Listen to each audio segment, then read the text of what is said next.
নমস্কার বন্ধুরা, স্বাদে বাঙালিয়ানা চ্যানেলে স্বাগত। আজকে আমি আবার একটা নতুন মিষ্টির রেসিপি নিয়ে চলে এসেছি। সুজি আর অল্প গুঁড়ো দুধ থাকলেই এই মিষ্টিটা ইজি বানিয়ে ফেলতে পারবেন। চলুন যাই দেখে নিই রেসিপিটা আমি কীরকমভাবে বানিয়েছি।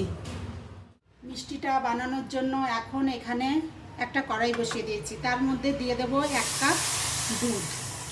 দুধটা আগে আমার জাল দেওয়া ছিল, এখন আমি দুধটাকে হালকা গরম করে নেব। আপনারা যদি কাঁচা দুধ নেন তাহলে ভালো করে গরম করে নেবেন। দুধটা আমার হালকা গরম হয়ে গেছে, এখন এর মধ্যে আমি দিয়ে দেব 4 চামচ সুজি। এটা কাঁচা সুজি, এটা কোনো ভাজি নেই।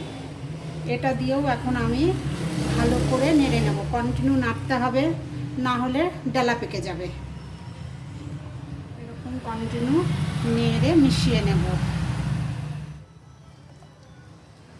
এখন এর মধ্যে দিয়ে দেব 2 টেবিল স্পুন পাউডার নারকেল। এখানে আপনারা নর্মাল নারকেল দিলেও পারেন, কিন্তু আমি পাউডার নারকেল দিলাম। পাউডার নারকেল দিলে একটা আলাদা টেস্ট আসে। দিয়ে দেব 3 ভাগের 1 ভাগ চিনি। এটাও দিয়ে ভালো করে নেড়ে নেব। এখন দিয়ে দেব 1 চামচে 4 ভাগের 1 ভাগ এলাচ গুঁড়ো। এটাও দিয়ে ভালো করে একটু নেড়ে নেব। দিয়ে দেব 1 চামচ ঘি। এটা যেহেতু ছোট চামচ, সেই জন্য আমি আরেকটু ঘি দেব। এটাও দিয়ে ভালো করে নেড়ে নেব। এখন দিয়ে দেব 1/2 চামচ লেবুর রস। লেবুর রসটা এই কারণেই দেব, ভেতরে একটা দানা দানা ভাব আসবে। আপনারা ভাববেন না যে লেবুর রস দিলাম টক হয়ে যাবে, টক হবে না। এটা একটা সুন্দর দানা ভাব আসবে, জন্যই লেবুর রসটা দেওয়া। দেখুন বন্ধুরা, এখন আমার এটা মোটামুটি একটা ব্যাটার টাইপের তৈরি হয়ে গেছে। এখন আমি হিটটাকে একদম লো করে দেব। দিয়ে এখন আমি পাউডার দুধটা এই যে এরকম করে মিশিয়ে দেব। হিটটা এই কারণেই লো করলাম, পাউডার দুধটা মেশাতে সুবিধা হবে। প্রয়োজন হলে আপনারা বন্ধও করে দিতে পারেন। এরকম অল্প অল্প করে গুঁড়ো দুধ দেব। এখানে 1 কাপ গুঁড়ো দুধ আছে। এখন আমি এরকম আস্তে আস্তে মিশাই নেব। হিটটা লো করে দিলে কিংবা বন্ধ করে দিলে গুঁড়ো দুধটা মেশাতে সুবিধা হয়।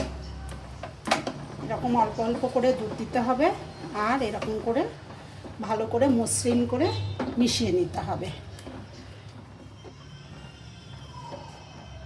এই যে এরকম করে সুন্দর করে একটা ডোয়ের মতন তৈরি করে নিতে হবে। এটা একটা শক্ত ডো হবে।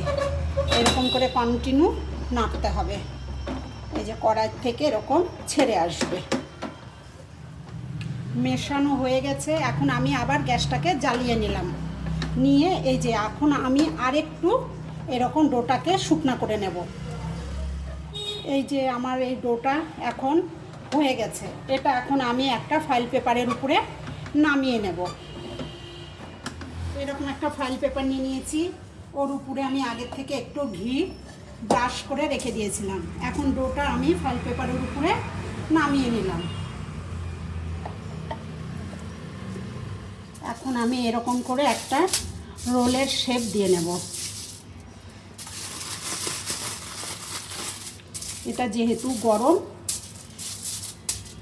সেহেতু এরকম করে একটা রোলের শেপ দিয়ে নেব।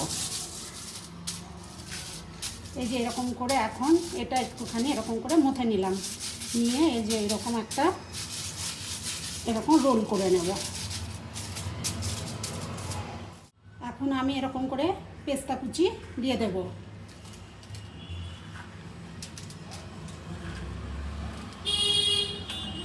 দিয়ে এই যে এরকম করে এখন আমি এরকম করে রোল করব। তাহলে পেস্তাটা পুরো গায়ে লেগে যাবে।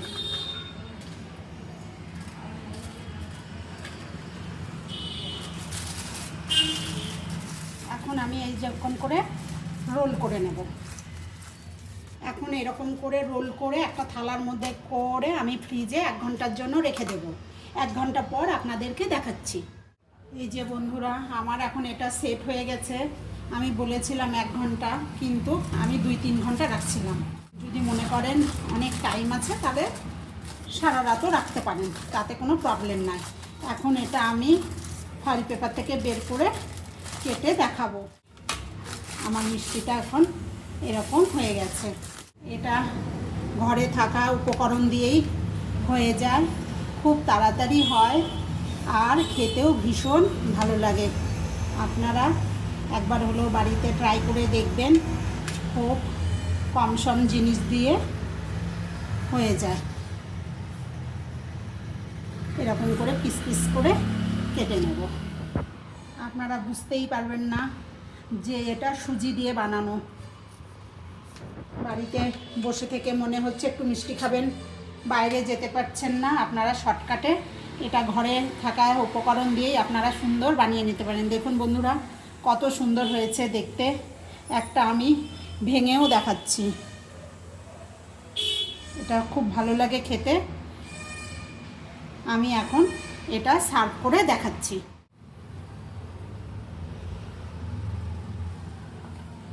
এই যে মিষ্টিটা এখন আমি সার্ভ করে দেখালাম। ভিডিওটা প্রথম থেকে শেষ অবধি দেখার জন্য অনেক ধন্যবাদ। লাইক, শেয়ার, কমেন্ট করতে ভুলবেন না। ইউটিউব থেকে দেখলে সাবস্ক্রাইব করবেন, আর ফেসবুক থেকে দেখলে ফলো করে দেবেন। আবার ফিরে আসবো নতুন কোনো রেসিপি নিয়ে।